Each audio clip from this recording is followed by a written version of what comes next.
C'est un plaisir de vous retrouver pour Actu de la semaine. Trois faits marquants cette semaine. D'abord, la CEDEAO à travers ce mini-sommet qui s'est tenu à Abuja en début de semaine autour du nouveau président de l'organisation, Bola Ahmed Tinubu. Patrice Talon était là, Mohamed Bazoum était là, Umaru Sissoko Embalo était également là. Et ces présidents ont analysé la situation dans les trois pays en transition en Afrique de l'Ouest, le Mali, le Burkina Faso et la Guinée. Et par fini, ils vont envoyer Patrice Talon en mission auprès des dirigeants de ces trois pays. Nous allons en parler. Dans l'actualité également, vous avez la Côte d'Ivoire avec le prolongement de 3 jours du délai de dépôt des candidatures pour les élections municipales et régionales. Les partis politiques ont eu des difficultés pour se mettre ensemble pour conclure des alliances. Et notamment à Yopougon, la plus grande commune d'Abidjan. Nous allons en parler avec des experts en ligne de la Côte d'Ivoire. Et puis nous allons terminer par le Burkina Faso avec le cri de cœur des femmes à l'endroit des autorités de transition. Elles rencontraient les femmes du Burkina Faso, le capitaine Ibrahim Traoré, le chef de la transition cette semaine, et elles ont demandé à ce que les femmes soient impliquées beaucoup plus dans la gestion et le règlement de la crise sécuritaire. L'actualité cette semaine en Afrique de l'Ouest, c'est la CEDEAO à travers cette réunion à Abuja en début de semaine entre le nouveau président en exercice de l'organisation, le Nigérian Bola Ahmed Tinubu, et 3 autres présidents, les 3 autres chefs d'État qui étaient autour de Bola Ahmed Tinubu, c'est bel et bien le Béninois Patrice Talon, le Nigérien Mohamed Bazoum et le Bissau-Guinéen qui a passé la main à Bola Ahmed Tinubu à la tête de la CEDEAO, Umaru Sissoko Embalo. À la fin de ce mini-sommet, le président béninois Patrice Talon a été choisi pour conduire une mission dans ces 3 pays. 2 objectifs pour cette mission. Primo, dire aux militaires qui sont en place dans ces pays que la question sécuritaire préoccupe la CEDEAO et qu'elle est en train de chercher les voies et moyens pour la régler. Et secondo, leur rappeler qu'il est urgent que le pouvoir revienne très rapidement aux mains des civils.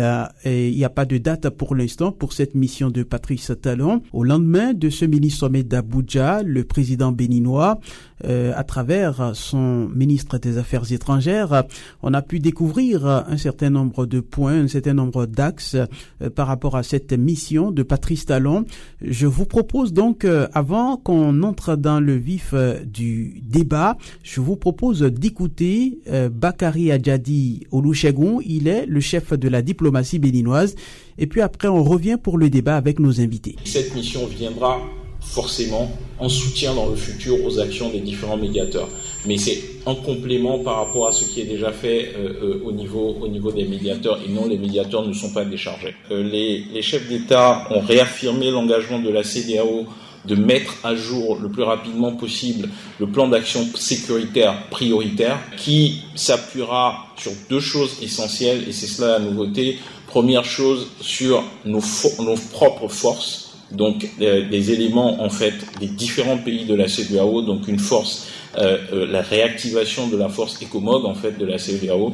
Et une seconde chose très importante est également financer des ressources propres. C'était donc à l'instant Olusegun Adjadi Bakari, le chef de la diplomatie béninoise, sur ce que sera cette mission de Patrice Talon dans les 3 pays, le Mali, le Burkina Faso et la Guinée. Et pour en parler, j'ai en ligne du Bénin, notamment dans le nord-est, à Parakou, plus précisément la métropole du Septentrion béninois, Dr Romaric Lucien Badoussi. Il est politologue, enseignant en sciences politiques, ancien chercheur à l'université de Parakou. Bonjour docteur. Bonjour monsieur le journaliste. Nous avons en ligne de la Guinée, notamment à Conakry, Mamadi Cissé. Il est analyste des questions politiques.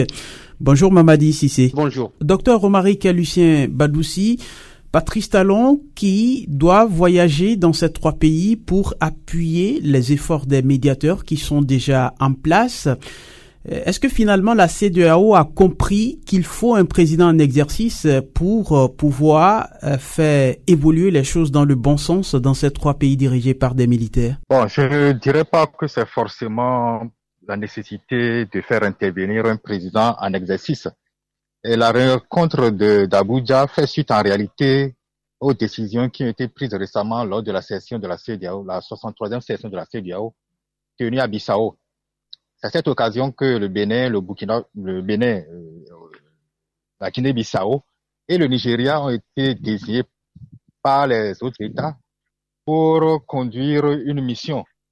Et comme vous l'avez souligné, le premier but est sécuritaire parce que le MINUSMA va se retirer du Mali et les dirigeants de la sous-région estiment qu'il faut maintenant que la CEDEAO prenne en charge la lutte contre le terrorisme et l'extrémisme violent dans la sous-région avec ses propres fonds, comme vous l'avez dit, comme le ministre l'a souligné il y a quelques instants.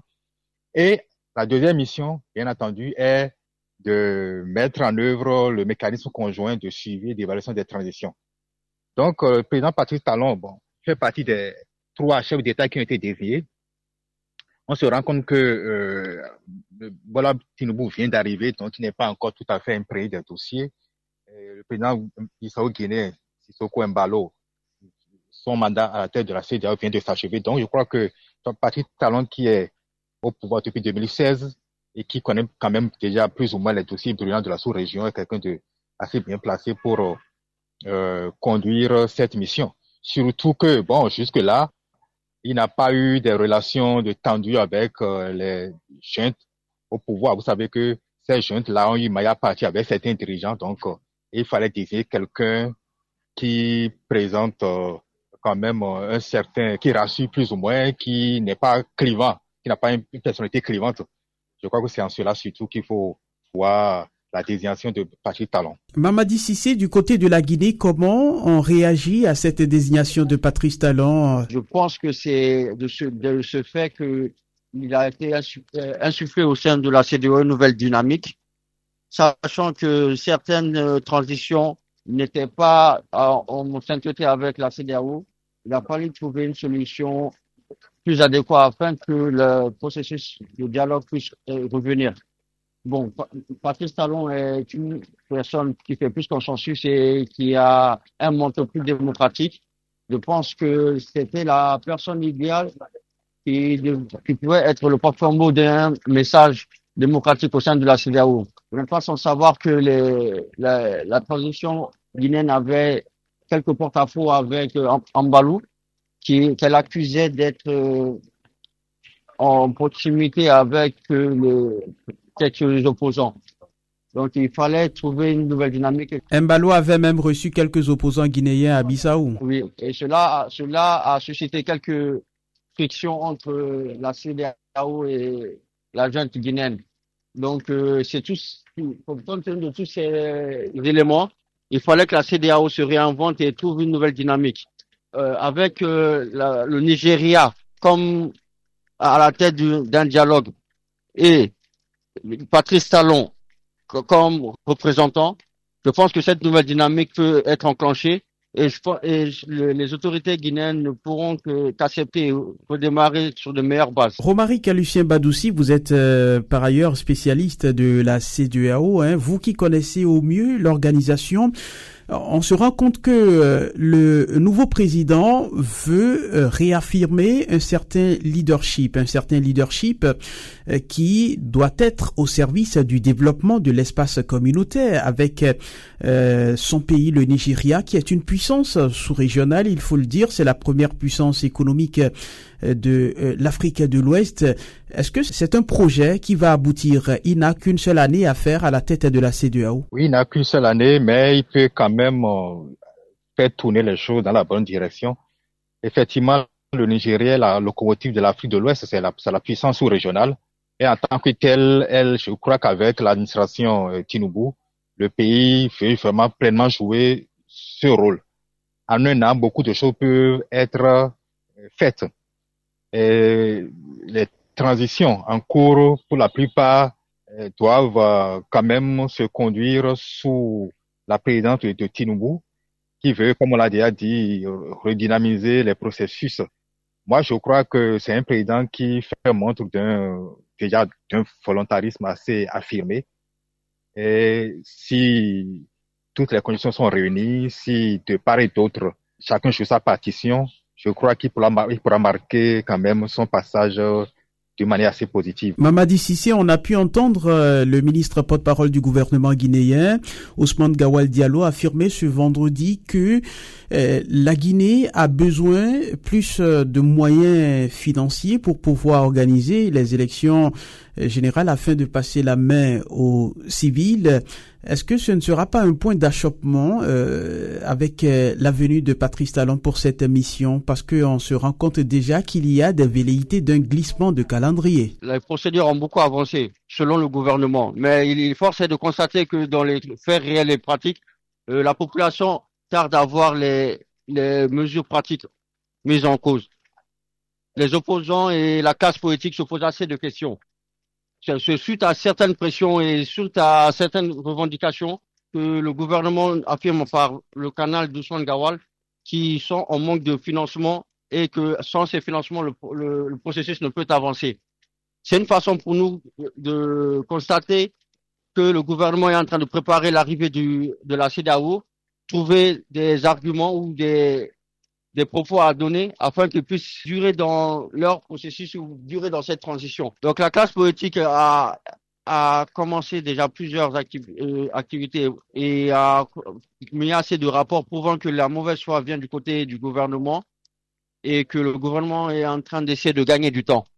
Mais comme une délégation de la CEDEAO doit venir, les choses vont essayer d'être décomptées à partir de cela. Romaric Lucien Badoussi, ce glissement de calendrier, ce n'est pas en soi un fait nouveau avec cette transition. On a déjà entendu du côté du Mali cette possibilité d'un glissement de calendrier. C'est vrai que le débat n'est pas actuellement sur la table au Mali, mais au Burkina Faso, il l'est ce débat.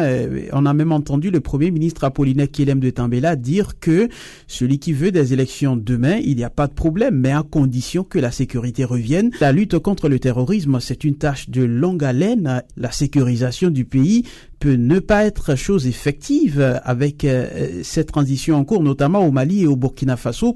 Et à entendre Bola Ahmed Tinubu lors de sa prise de charge à la tête de la CEDEAO, il s'est montré vraiment virulent à l'endroit de cette transition-là, appelant à un retour rapide à l'ordre constitutionnel. Est-ce que ça sera un point d'achoppement entre le président Tinubu et ces militaires qui sont en place dans ces pays-là?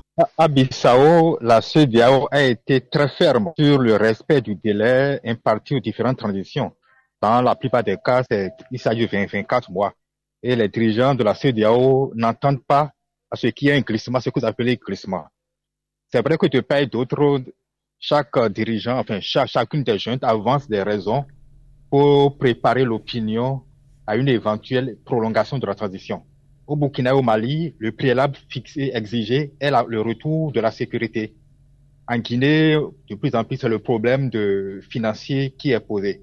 Et je crois que c'est ayant consciente de cela, que la CEDEAO a en même temps mis en branle un processus qui doit permettre quand même à l'organisation de participer à la sécurisation du Mali et du Burkina Faso. Bon. Et concernant la question, pour revenir au cas guinéen, concernant la question de la mobilisation des fonds pour le processus, je crois que le problème ne devrait pas beaucoup se poser parce que par le passé, la CEDEAO a déjà à aider certains États à conduire à bien leurs processus électoraux en finançant et en aidant à mobiliser des acteurs, des bailleurs pour financer ces processus-là. Ça a été fait pendant la transition de Salou Djibo au Niger. Je crois que le problème fondamental de la Guinée, c'est surtout la rupture du dialogue au sein de la classe politique, entre la junte et la classe politique la plupart ceux qui s'affichent aujourd'hui comme les opposants à cette junte-là. Parce que si on n'arrive pas à aplanir les divergences, il sera difficile, même si les financements sont mobilisés, il sera difficile. Et c'est peut-être en cela que la tâche de Talon sera ardue en Guinée. En Guinée, cette situation se pose. Donc, du point de vue sécuritaire, c'est vrai que le Burkina Faso, surtout une bonne partie du territoire, est encore aux mains des terroristes et il sera difficile de faire les élections si ces zones-là ne sont pas libérées. Mais cela dit, on a déjà vu dans d'autres cas où, bon, on a quand même essayé de mener des élections, même si la situation n'était pas totalement sécurisée. C'est-à-dire, il y a une formule à trouver si les acteurs arrivent à trouver un consensus. Oui, le Mali vient de faire un référendum constitutionnel. Justement, le Mali vient de faire un référendum constitutionnel.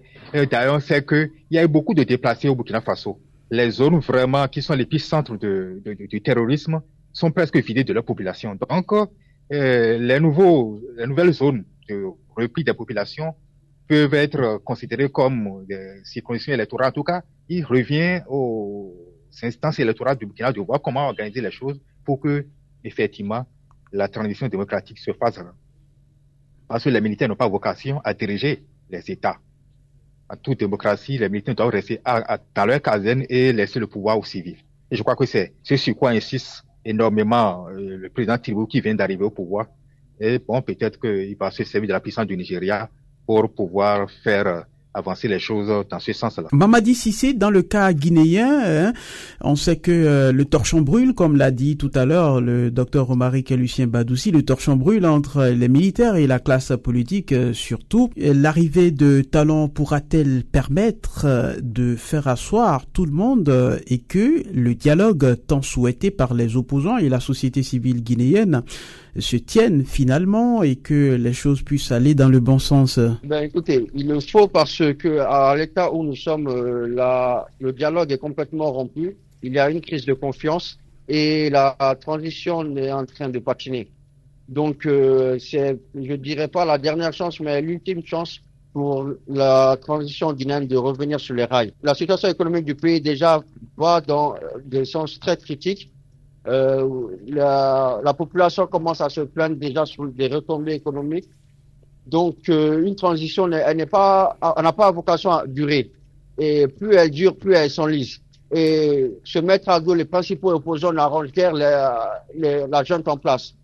Donc, je pense qu'ils vont essayer de saisir cette opportunité et revoir comment revenir sur la table de négociation, trouver un compromis et essayer d'aller aux élections le plus tôt possible. Docteur Romaric Lucien Badoussi, Patrice Talon, lui-même, son pays est confronté à une crise sécuritaire, notamment dans l'extrême nord du pays.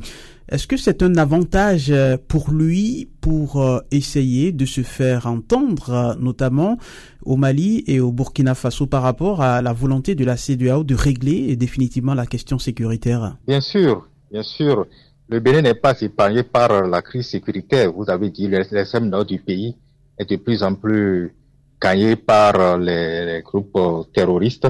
Et d'ailleurs, vous avez pu remarquer qu'en dehors des 3 pays qui ont été désignés par la CEDEAO, le Niger a été associé à la rencontre d'Abuja. C'est justement parce que l'approche sécuritaire doit être participative, doit être inclusive. Et le Bénin a eu à mener des négociations des discussions avec les autorités du Burkina.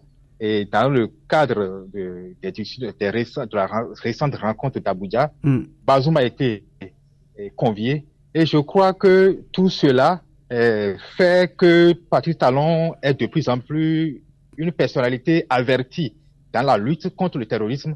Et ça aussi peut être pour lui un atout dans le dialogue avec les juntes des 2 pays confrontés du Sahel, confrontés à ce phénomène du terrorisme. Merci à vous, docteur Romaric Lucien Badoussi, spécialiste de la CEDEAO, enseignant-chercheur à l'université de Parakou au nord-est du Bénin. Merci à Mamadi Cissé, analyste politique guinéen.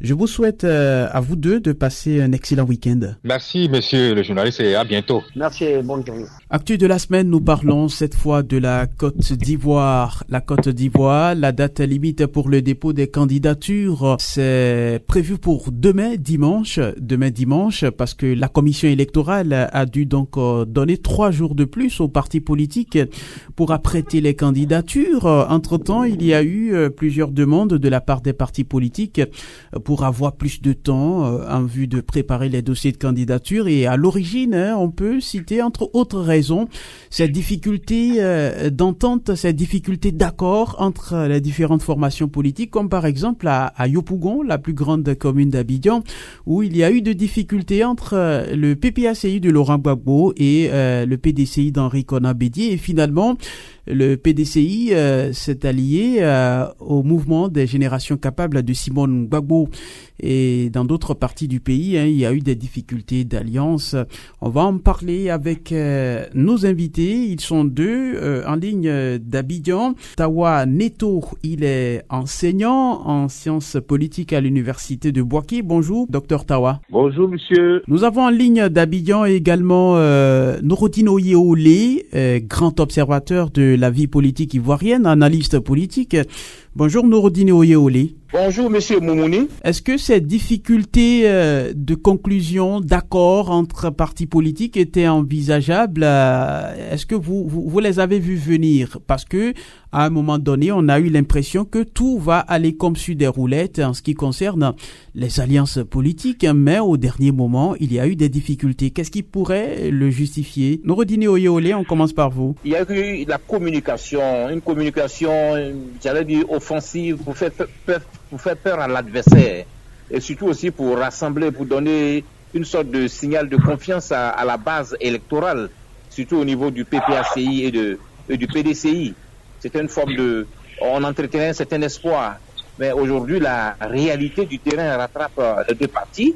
On peut même dire que cette alliance est une alliance qui a été jetée de façon émotionnelle pour montrer à un adversaire que bon, on est prêt à combattre contre lui. Mais au fond, ça n'a pas été préparé en profondeur. Vous savez, quand le sommet décide quelque chose et qu'à la base, surtout même les représentants à la base, ne poussent pas profondément ce qui est décidé au sommet, ben, je pense que ça produit le résultat que nous voyons aujourd'hui.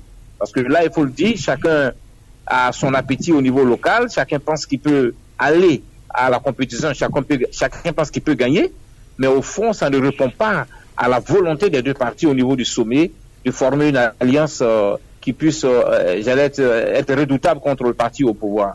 N'oublions pas que ce sont les élections de la présidentielle de 2025 aussi qui se jouent, et donc même quand les partis donnent l'impression d'être unis, il y a quand même ce calcul perso là, il y a comme un jeu de dupes, et la réalité aujourd'hui dévoile un peu ces difficultés-là. Docteur Tawa Neto, vous avez la même analyse de la situation? Oui, peut-être, mais avec quelques légères différences par rapport à l'analyse de mon collègue, parce qu'il s'agit d'abord d'élections locales où les cadres de ces deux différents partis politiques, parfois restés longtemps loin de l'arène politique, ont bien envie de s'exprimer, parfois où il y a peut-être quelques orgueils locaux et aussi quelques suffisances, bien sûr, quant à son électorat.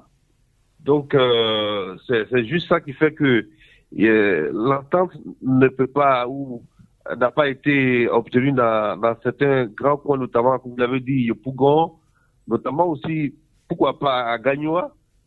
Mais je pense que ça, c'est aussi une volonté d'expression de différents leaders locaux qui pensent que finalement c'est peut-être le moment pour eux de peser sur les grandes décisions en se faisant élire là. Et bien sûr, vous l'avez dit, mais surtout dans la perspective de l'élection de 2025, c'est aussi une stratégie de positionnement de chaque parti politique. Je pense qu'il faut pas être... je suis pas alarmiste, mais je dois ajouter aussi que ce n'est pas la première fois que la personne, on va la citer, de Laurent Gbagbo et aussi de Bédié, font quelques alliances pour ce qui concerne les élections locales. Déjà en 2001, dans quelques localités comme ça, on a eu droit à des alliances, à des ententes locales. Il y a des localités où il y a la croyance de ce que, bon, on est dans mon bastion, et je ne peux pas me désister parce que je pense que je vais gagner. Nouroudini Oyewole, Yopougon, parlons-en, c'est un bastion, c'est un baromètre pour la présidentielle à venir. Le parti qui va gagner Yopougon se met en pole position pour la présidentielle de 2025. Laurent Gbagbo a perdu Yopougon depuis pas mal de temps. Yopougon était dans le giron jusqu'ici du RHDP, le parti au pouvoir. Voilà que le PDCI et le mouvement des générations capables de Simone Gbagbo se mettent ensemble au détriment du PPACI de Laurent Gbagbo. Est-ce que Adama Bictogo, qui est le candidat de la majorité à Yopougon, peut mettre en difficulté le MGC et le PDCI à Yopougon? Ah oui, il faut d'abord faire remarquer que ces grandes formations politiques ont dirigé Yopougon à tour de rôle. Bien avant tout le monde, c'était le PDCI qui a dirigé pendant longtemps Yopougon. Puis après, Yopougon est tombé dans l'escarcelle de l'ancien FPI, aujourd'hui devenu PPACI. Et puis après, ça a été le tour du RDA, donc RHDP plus tard, de diriger Yopougon. Je pense que c'est dit que chacune de ces formations croit en sa capacité à gagner. Maintenant, il est clair que les jeux d'alliance vont être assez déterminants. C'est vrai, le PDCI, qu'est-ce qui reste du PDCI à Yopougon? Et Madame Gbagbo, avec le MGCI, bien entendu, a un électorat qui, forcément, lui est resté fidèle. Est-ce que le PPACI seul peut se démarquer? Je pense que l'opposition, pour moi, je pense que l'opposition, en se divisant, réduit un peu quand même ses chances face à la machine du RHDP qui a, j'allais dire, les moyens financiers, les moyens logistiques, en tout cas à tous les niveaux. Et il faut dire que ça va être serré, mais l'opposition, en n'arrivant pas à se mettre ensemble, diminue quelque part un peu ses chances. Docteur Tawa, à Yopougon, certains donnent déjà Michel Gbagbo, qui est positionné pour le PPACI perdant, et donc le match va se jouer pour certains observateurs entre le MGC, le PDCI d'une part, et le RHDP d'autre part. Est-ce que c'est aussi votre point de vue? C'est vrai que on a tous dit à un moment donné que Yopougon était le Laurent Gbagbo. Mais je pense qu'il ne faut pas attacher Yopougon à la seule personne de Laurent Gbagbo. Laurent Gbagbo avait Yopougon aussi longtemps qu'il était avec toute la gauche, enfin, quand je dis la gauche, le FPI originel, avec bien sûr Simone Gbagbo, mais avec un autre acteur dont on ne parle pas, mais qui est aussi important dans le jeu de Yopougon, avec Blé Goudé. Or, à l'état actuel des choses, il n'y a pas de communication, en tout cas, tout ce qui est visible, entre le PPACI, donc entre le fils de Laurent Gbagbo et Blé Goudé. Et c'est officiel, Simone Gbagbo a apporté son soutien au PDCI. Donc, effectivement, je pense que c'est des élections locales, il y a donc des dynamiques locales, il y a des intérêts locaux, personnels que des électeurs aussi peuvent défendre. Donc oui, je pense que le PPACI et notamment le Michel Gbagbo part quand même avec ces difficultés. Parce qu'on ne peut pas parler de Yopougon et penser que Simone Gbagbo n'a rien à dire à Yopougon et penser que Blé Goudé n'a rien à dire à Yopougon. C'est une donnée essentielle avec laquelle il faut compter. Mais en même temps, je dis que bien sûr, le PPACI joue aussi sa survie et sa capacité à rester solide s'étant détaché de ces grands ténors que je viens de citer. Donc, on va effectivement bien regarder le scrutin du Yopougon pour voir ce que le PPACI vaut sans on va dire, pas ses alliés, mais sans ces ténors originels que sont Simone et Blé Goudé. Nouroudini Oyewole, que peut valoir le PPACI dans les fiefs traditionnels du FPI qui est encore là, même si Laurent Gbagbo décrit ce parti comme une coquille vide. Pascal Affi-N'Guessan est encore là et compte jouer sa survie politique. Il faut dire que effectivement, cette élection va nous permettre de voir vraiment ce qui reste de de l'électorat réel de Laurent Gbagbo, parce qu'effectivement, comme vous le dites, depuis son arrivée, depuis la perte du pouvoir, ce parti n'est pas réellement allé aux élections. Donc ces élections, si là, permettront de jauger réellement la valeur, ce qui reste vraiment des supporters de Laurent Gbagbo sur le terrain. Donc il est difficile de faire des pronostics, mais il faut se comprendre que les élections se jouent aussi avec les moyens. Et ce parti n'a plus les moyens dont il disposait autrefois. Aujourd'hui, c'est sûrement des adeptes, des inconditionnels, ceux qu'on a appelé à un moment donné des gors, c'est-à-dire Gbagbo ou rien. C'est ceux-là vraiment qui, je pense, que vont aller voter les yeux fermés. Mais sinon, la désaffection avec Blé Goudé, la désaffection avec Simone Gbagbo aujourd'hui fragilise quelque part le PPAC dans ses bases. Mais ces élections permettront de voir réellement qu'est-ce qui reste vraiment du véritable électorat de Laurent Gbagbo dans les bases dites bastions du PPACI. Docteur Tawa Neton, parlons maintenant du Moronou où Pascal Affi-N'Guessan va faire des pieds et des mains pour se faire élire.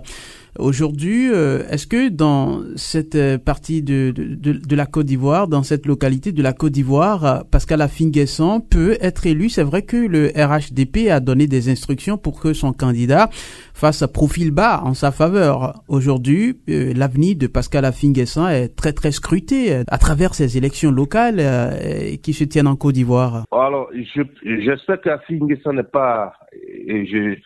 je pèse le mot, qui n'est pas naïf, et je pense qu'il n'est pas naïf, cet grand acteur politique. C'est un leader, quand même, qui a une bonne somme d'expérience. Donc, il n'est pas naïf de croire systématiquement que l'accord obtenu avec le président du RDP, lui, permettra d'être élu, on va dire d'être plébiscité, parce que, comme je l'ai dit, c'est les élections locales, il y a des dynamiques locales, et donc, de sorte qu'on peut assister à un accord de façade, et puis les acteurs locaux qui ont dû renoncer à leur candidature peuvent ne pas désactiver la base. Que, attention, le PDCI est aussi dans le Moronou. Je pense que le PDCI a un candidat à la personne de Véronique Aka, une dame très très connue dans la région, qui a aussi, bien sûr, un ancrage dans la région. Donc, non, ce n'est pas totalement assuré pour Affi. Mais en tout état de cause, le fait que officiellement Affi ait eu l'accord du RADP et que officiellement le RADP, excusez-moi, ne puisse pas présenter le candidat est quand même un atout majeur. Parce que vous imaginez la situation dans laquelle Affi se serait trouvé si en face de lui déjà avec un candidat PDCI dont on peut peut-être penser qu'il peut avoir le soutien du PPACI et avoir le RADP, ça serait quand même difficile à jouer. Et donc, je pense que là, il a eu un génie politique d'avoir obtenu cet accord essentiel avec le RDP qui lui permet au moins de s'éliminer un adversaire dans cette bataille à venir. Nouroudine Oyewole, est-ce que le fait que la commission électorale ait renoncé à un nouveau découpage territorial donne plus d'espoir aux partis d'opposition parce que ils ont estimé que un éventuel découpage territorial favoriserait davantage le RHDP qui aujourd'hui contrôle la plupart des conseils régionaux et des municipalités de Côte d'Ivoire? Vous savez, souvent on n'arrive pas à comprendre nos politiciens. Je pense que tout le monde a réclamé un redécoupage quand même. Parce qu'on suppose que c'est un redécoupage, le découpage initial ou bien actuel est peu en faveur du RHDP, parce qu'on suppose que dans les bastions du Nord, il y a suffisamment de localités qui sont en faveur du RHDP. Quand on regarde les populations, on regarde les superficies, on se dit que il aurait fallu réduire un peu au nord et puis augmenter au sud. Si les partis de l'opposition refusent encore un redécoupage, il y a comme une sorte de jeu une danse de tango qu'on ne comprend pas. Que c'est un accord politique, il faut comprendre. Peut-être que on préfère le statu quo et puis se battre sur ce qui est réel que de repartir vers quelque chose qu'on ne maîtrise pas et qui pourrait être favorable au pouvoir en place. Ce redécoupage territorial auquel la CEI a renoncé, certains partis d'opposition trouvent que c'est une occasion pour eux de se réaffirmer, de montrer leur ancrage local à travers ces élections. Les questions de découpage et de redécoupage viennent toujours dans le débat politique ivoirien. chaque fois que les régimes se succèdent et se remplacent, l'opposition a peut-être effectivement voulu accepter le statu quo. Que première chose, parce que si la CEI s'est lancée dans cette voie, c'est sûr que l'élection serait au moins reportée. Mais deuxième chose, finalement, il faut faire avec on va dire l'existant, puis d'aller vers l'inconnu, parce que qui dit que le redécoupage serait forcément les limites territoriales seraient dessinées comme l'opposition l'aurait voulu. Je pense que pour le moment, elle a voulu faire avec la situation actuelle, accepter le statu quo pour mesurer, parce que c'est ce qui est essentiel, son assise électorale actuelle dans la perspective des élections à venir. Nouroudine Oyeole, est-ce que à l'heure actuelle, c'est possible de faire des pronostics sur ce qui pourrait advenir de ces élections? Le RHDP part quand même un peu favori dans beaucoup de régions et dans beaucoup de localités. Il est vrai qu'aujourd'hui, je pense que le PDCI et le PPACI vont se battre pour ne pas que leur bastion leur échappe, parce que le RHDP est dans une sorte d'expansion en arrivant à coopter des leaders charismatiques locaux à travers tout le pays. Et donc, du coup, ces leaders charismatiques aujourd'hui vont véritablement bousculer les pronostics au niveau des bastions de ces partis-là. Et donc, je pense que l'opposition aujourd'hui se battra plutôt pour conserver, parce qu'elle peut pas aller plus que ça, pour conserver ces bastions, afin de ne pas donner l'impression que, bon, l'opposition ne pèse plus rien. Docteur Tawa Neto? Oui, alors, c'est clair que, d'abord, pour présenter des candidats dans toutes les localités de la Côte d'Ivoire, et ça c'est vraiment important, le RDP part quand même à favori. Vous imaginez, c'est quasiment sûr ou acquis que là où l'opposition n'a pas de candidat, l'opposition ne peut pas espérer avoir des élus là-bas. Or, le RDP a quadrillé tout le territoire national. Par contre, il y a des zones effectivement qu'il faut observer où les duels peuvent s'annoncer. Je pense par exemple à la région du Cavali, là où on dit deux dinosaures de la politique ivoirienne qui s'affrontent. Je parle de la ministre Anne Désiré Oulouto, actuelle ministre de la fonction publique, et de l'ancien ministre, lui aussi de la fonction publique, le professeur Oubert Oulaye. Donc deux grandes personnalités de cette région. Donc c'est clair que les caméras et les oreilles seront tendues dans le Cavali. Mais je pense aussi dans le Gor, la région du Gor, le challenge du PPACI, c'est de se glaner quelques communes, peut-être une ou deux régions, pour pouvoir exister, revenir dans le jeu politique et préparer sereinement les élections de 2025.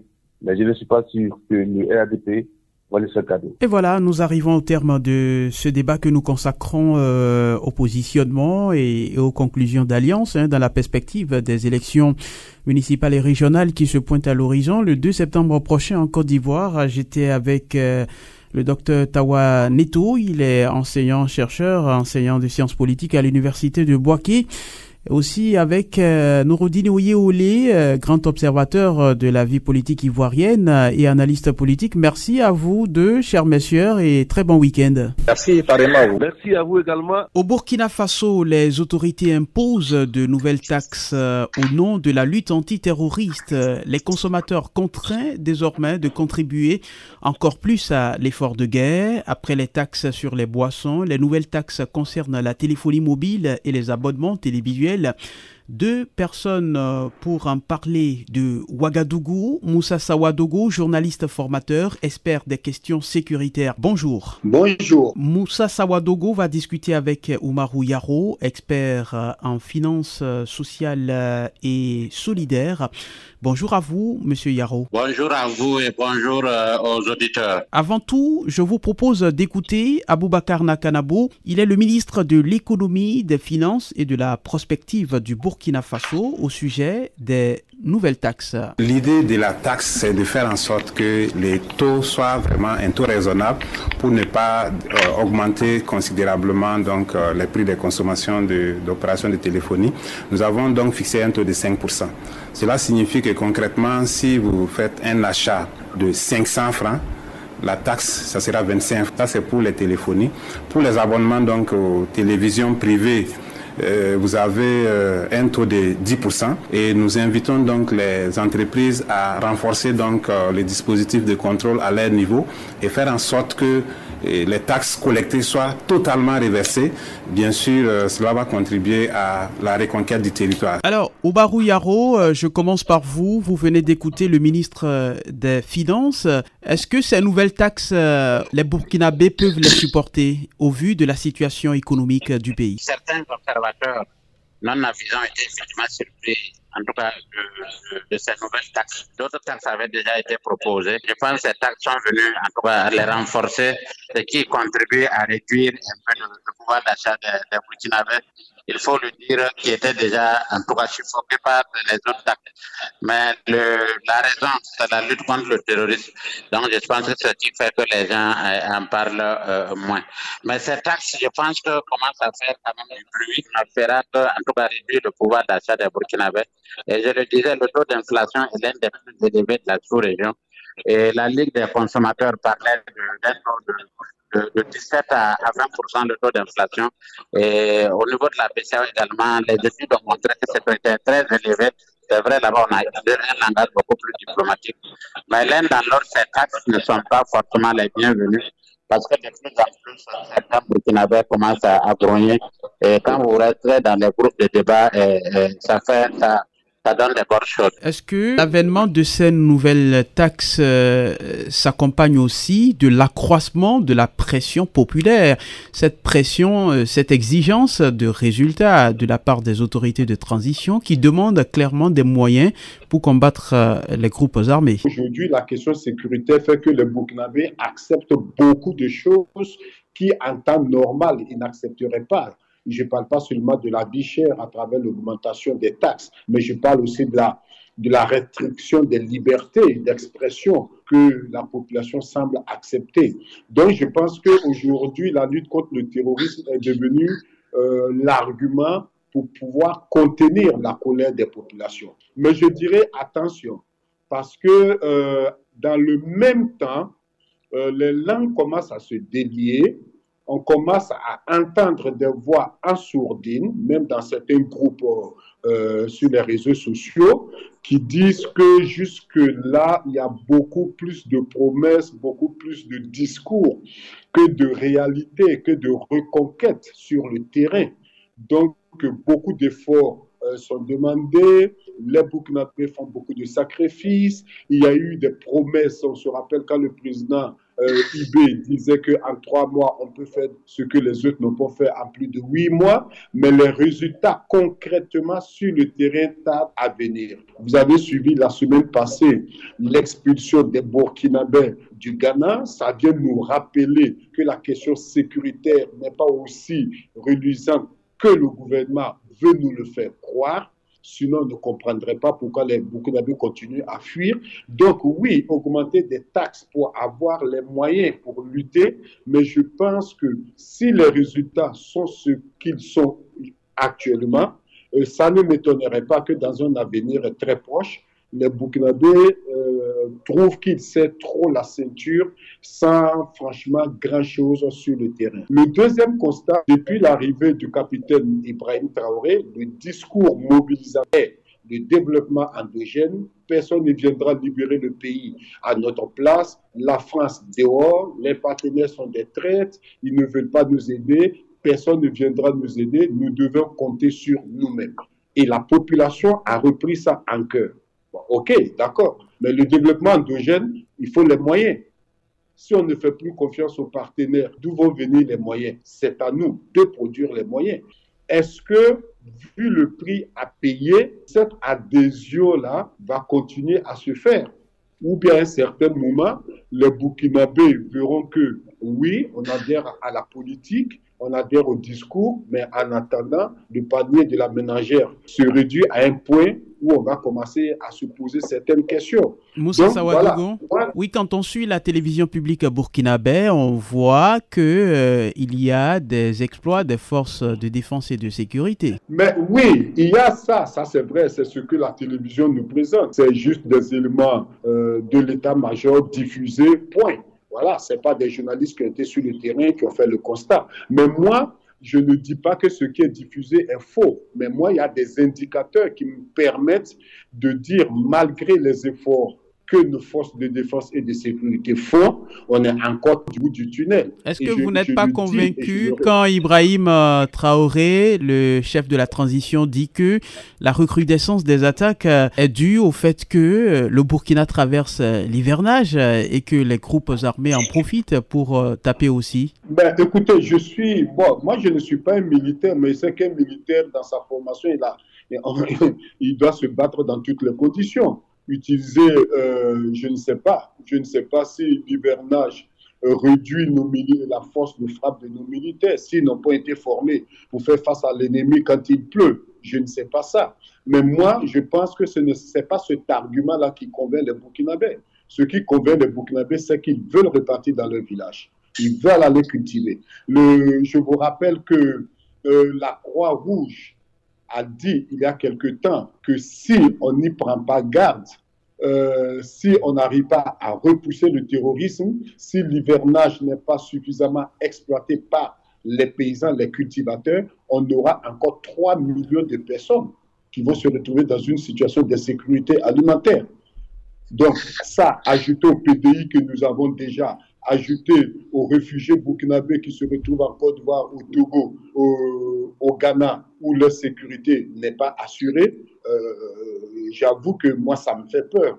Ça me fait peur. Donc, je pense que ce qui est intéressant aujourd'hui pour les Burkinabés, c'est moins le discours que les actions. Et comme je le dis, il y a 3 éléments qui, pour moi, constituent les indicateurs. Ce matin, je disais qu'il y a des populations qui partent et qui fuient parce que les terroristes viennent les menacer. Mais jusque-là, moi, j'attends de voir des hauts commissaires, des préfets, des maires, des députés, des élus locaux reprendre possession de leur bureau. C'est à ce moment-là qu'on peut dire que oui, on a conquis. Parce que si les autorités continuent à se réfugier dans les villes, à Ouagadougou et dans les villes moyennes, et dire à la population, allez-y, on a libéré vos villages, mais je pense qu'il y a quelque chose qui ne va pas. Oumarou Yaro, vous partagez cette analyse de Moussa Sawadogo? Oui, il faut dire que malgré quand même les efforts, comme il a dit, nos forces de défense et de sécurité et les civils qui les appuient font beaucoup d'efforts sur le terrain, mais ces efforts-là méritent d'être convertis en résultats. Et c'est au niveau des résultats où, effectivement, on sent ce mutisme dont il parle. Effectivement, la saison hivernale est au désavantage des terroristes parce que c'est en ce moment où il y a des cours d'eau, il y a des zones aussi qui ne peuvent pas aller. Je pense que nous devrons profiter de cette hivernale plutôt pour affiner la stratégie, et d'autant plus que, comme on le dit, la population du Burkina est à 80% une population agricole. Si les populations n'arrivent pas à cultiver, l'année prochaine sera encore plus difficile que nous. Donc, je pense que l'ancien ministre de l'administration territoriale avait dit que le Burkina ne pouvait pas se payer le luxe de traverser 2023 là, avec cette crise parce que ça risque d'être insupportable. Malheureusement, on est un peu sur cette voie. Il y a des efforts, mais il faut dire que la crise est tellement profonde qu'on se demande si nos stratégies actuellement sont les meilleures qui puissent permettre de venir à bout, en tout cas, de cette insécurité-là, qui, il faut le dire, en tout cas, a pris pratiquement tout le pays. Le Premier ministre l'a dit lors de son discours, il y a une bonne portion du pays où nous n'avons plus même le contrôle. Il y a une partie où on a partiellement le contrôle, et c'est surtout les grandes villes comme Ouagadougou ou Bobo-Dioulasso, dans ces régions-là où on semble maîtriser la situation. S'il n'y a pas un résultat concret, ces discours-là risquent d'être de plus en plus, en tout cas, mal compris, ou en tout cas, ça ne produira pas l'effet escompté. Nous espérons qu'on changera de plus en plus le fusil d'épaule et qu'on se demande si l'aspect purement 100% militaire est toujours la solution. En tout cas, nous ne sommes pas les autorités, c'est ceux qui sont en train d'évaluer. Et je crains que ça ne soit pas une solution durable, définitive, en tout cas si ici là, la situation perdure. Moussa Sawadogo, parlons maintenant des femmes burkinabées. Elles ont rencontré cette semaine le président de transition, le capitaine Ibrahim Traoré, et l'une de leurs revendications, de leurs demandes, c'est plus d'implication des femmes dans la gestion et la résolution de la crise sécuritaire. Est-ce que vous avez l'impression que jusqu'ici les femmes sont moins impliquées dans cette situation? Non, je ne dirais pas que les femmes ne sont pas impliquées, mais ce que je dirais seulement, c'est que l'implication des femmes et leur volonté d'aller discuter avec le premier responsable du pays, de mon point de vue, se justifie parce que les femmes, il faut le reconnaître, payent un lourd tribut dans la lutte contre, enfin, dans les effets du terrorisme, parce que beaucoup ont vu leur mari tué ou les maris ont fui. Il y a des femmes qui sont devenues chefs de famille, ont quitté leur maison. Certaines ont été violées, etc., etc. Donc, les femmes payent un lourd tribut. Donc, je pense que c'est normal que dans cette situation-là, elles veuillent peut-être apporter une certaine contribution. Et comment ça peut se faire, cette implication qu'elles demandent? Comment ça peut se faire dans les faits? Bon, cette implication, déjà, je vous donnerai un peu le cas d'une maman, quand on avait lancé le recrutement des VDP, les volontaires pour la défense de la patrie. On a vu des mamans, des femmes aller s'enrôler et quand on leur disait, mais écoutez, vous ne pouvez pas, vous n'avez pas la force, vous n'avez pas toute cette fraîcheur pour aller au front.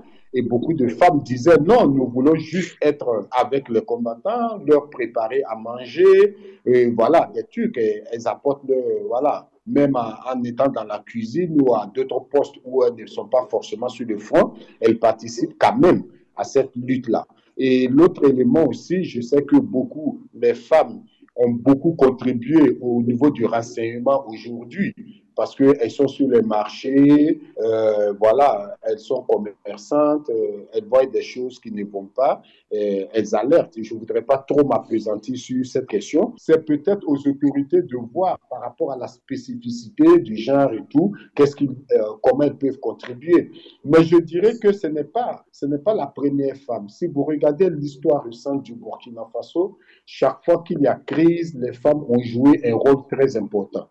Et je ne vais pas remonter très loin, juste avec Blaise Compaoré, on a vu comment, dans la lutte contre la révision de l'article 37, les femmes sont sorties avec des spatules et qu'on sort mobiliser les gens. On a vu aussi que le 18 mars déjà, l'association des femmes au sein du collectif qu'ils appellent collectif Burkina-Russie, les femmes étaient sorties, on demandait 72 heures de prière pour encourager nos forces de défense et de sécurité, parce que comme elles disent, ce sont nos enfants qui vont au front, et de l'autre côté aussi, ce sont aussi nos enfants qui sont les terroristes. Donc la mère, elle se trouve déchirée quand elle voit une partie de ses enfants qui veulent détruire la nation et d'autres qui sacrifient leur vie justement pour sauver cette nation-là. Je pense que les femmes, en tant que mères, ont une certaine sensibilité, un certain regard que peut-être les hommes n'ont pas forcément. Oumarou Yaro, tout près du Burkina Faso au Mali, il y a eu une expérience avec des femmes impliquées notamment dans les négociations avec les groupes armés au centre du pays. Est-ce que c'est une formule qui peut marcher au Burkina Faso? Les femmes, comme il a dit, dans nos sociétés africaines, jouent un rôle assez important et ça s'inscrit, il faut le dire, la rencontre. Puisque la rencontre est demandée par les deux parties, parce qu'il faut se le dire, en plus de la lutte armée, on s'est rendu compte qu'il fallait impliquer un large rassemblement. Donc le président avait déjà rencontré d'autres groupes spécifiques, notamment les sages, les religieux, les coutumiers, les jeunes. Et cette rencontre avec les femmes s'inscrit d'abord dans cette dynamique. Maintenant, quel résultat ça peut apporter? Et comme nous l'avons dit, nous vivons une crise de valeurs dans nos communautés. Et quand chaque fois qu'il y a crise de valeurs, les femmes qui sont les piliers des familles sont effectivement appelées à jouer un rôle. Effectivement, au Mali, on a vu le cas, ça produit les résultats. Comme c'est des négociations, ce pas des choses qu'on publie tous les jours, mais il n'est pas exclu qu'au Burkina également, on ait ces genres d'organisations, ces formes de négociations qui ne disent pas son nom, même si le président a dit qu'on ne négociera pas. Entre les communautés, il y a quand même des formes de négociation, il y a des formes d'échange pour apaiser les tensions et éviter que les positions se radicalisent et ramener les moins radicales à la raison, de sorte à ce qu'on puisse progressivement trouver des solutions à ce niveau-là. Donc, je pense que c'est dans ce sens que les femmes régulièrement sont consultées. Et M. Savadogo l'a dit tout à l'heure, chaque fois qu'il y a des grands événements au niveau du Burkina, les femmes ont joué un rôle important, à l'image des princesses Yenega, Jimmy Ouattara, d'autres grandes femmes, de grandes figures ont contribué bien sûr à sauver, à renforcer. Et que le président Ibrahim Traoré s'inscrit dans cette logique. Parce que n'oubliez pas que beaucoup de jeunes le comparent un peu à Sankara. Et Sankara est quelqu'un qui était effectivement orienté vers la femme. C'est l'un des présidents qui a beaucoup joué sur l'émancipation de la femme, le rôle que la femme peut jouer dans la société, que ça ne soit pas un rôle confiné seulement aux tâches ménagères, mais un rôle beaucoup plus actif où elle participe aux prises de décisions, y compris ces questions sécuritaires où la vie des femmes, beaucoup de femmes sont menacées. Moussa Sawadogo, l'exemple du Mali peut être implémenté au Burkina Faso? Oui, ça peut, mais peut-être en tenant compte de la réalité du Burkina Faso. Je vous rappelle que le régime d'Amiba avait lancé une série de, comment il appelait ça, il parlait pas de négociations, mais de dialogue pour essayer de comprendre. À travers les comités locaux de dialogue? Voilà, les comités locaux de dialogue, un peu. Et le président lui-même l'a dit quand il a rencontré les femmes. Il comprend que les femmes soient très touchées par ce qui se passe, parce qu'en tant que mère, voir son fils aller se battre et ne sachant pas s'il va revenir de l'autre côté, et sachant qu'il se bat contre son frère, parce que depuis quelque temps, les terroristes qui nous attaquent sont aussi des Burkinabés. Donc, je pense que oui. Maintenant, il faut essayer de voir, comme le disait M. Yaro, c'est des choses que peut-être on ne publie pas, on ne rend pas visible, on ne fait pas de la publicité autour. Mais je sais que notre histoire a toujours impliqué les femmes chaque fois que la nation a été en danger. Et chaque fois que les femmes se sont impliquées dans une crise, on a toujours trouvé une solution. Et je pense que cette fois-ci aussi, ça sera le cas. Je vous remercie, chers messieurs, pour avoir participé à ce débat, à ces échanges de Ouagadougou. Je recevais Moussa Sawadogo, journaliste formateur, expert des questions sécuritaires, et Oumarou Yaro, expert en finances sociales et solidaires. Et nous avons parlé de ces nouvelles taxes que les autorités du Faso ont instaurées et surtout de cette demande des femmes burkinabées, à savoir plus d'implication dans la gestion, plus d'implication des femmes dans la gestion et la résolution de la crise sécuritaire. Très bon week-end à vous, messieurs. Merci à vous, messieurs aux auditeurs. Merci à vous, merci à l'ensemble des auditeurs. Eh bien, c'est ainsi que s'achève Actu de la semaine. Merci à toutes et à tous de nous avoir suivis. On a parlé de la prochaine mission de Patrice Talon en Guinée, au Mali et au Burkina Faso pour le compte de la CEDEAO pour parler sécurité et retour à l'ordre constitutionnel. On a également parlé de ces difficultés d'alliance entre les partis politiques en Côte d'Ivoire dans la perspective des élections municipales et régionales du 2 septembre prochain. Et puis on a terminé par le Burkina Faso où les femmes demandent à ce qu'on les implique davantage dans la gestion de la crise sécuritaire et son règlement. Je vous souhaite à toutes et à tous un très bon week-end. Gardez la forme, au revoir.